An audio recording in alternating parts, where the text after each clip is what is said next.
I was literally mid-workout when I had this thought. I know Thanksgiving has passed, but I wanted to share two thankfulness practices that are found in the Bible or extra biblically that will help you enter into a heart posture of gratitude. The first practice is the practice of Dayenu. If you haven't heard that word before, it is a Hebrew word which basically just means it would have been enough. The practice of Dayenu began after the Israelites were delivered from Egypt, in that it was a practice of saying, if you had only delivered us from Egypt, that would have been enough.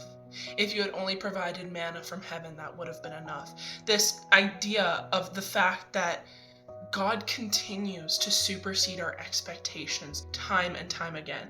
So even in my own life, I could say, you could have died on the cross for me, and that would have been enough. But you've given me a home, and that would have been enough.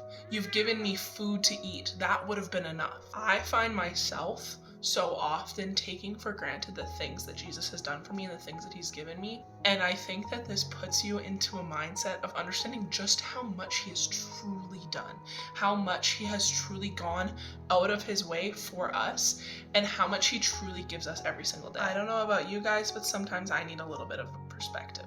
The other practice I derive from Habakkuk 3, which is probably not a book you hear about often. I have made a video about it before. The end of Habakkuk, he is reflecting on the truly poor conditions of the world around him, the fact that they were going through a famine and a drought, and yet saying, I acknowledge all of these bad things, and still I will take joy in the Lord of my salvation. I've said it before, but I truly love the practice of changing out all those verses and putting my own in and repeating it to myself. The goodness of God is never dependent on our circumstances, and sometimes we have to remember that.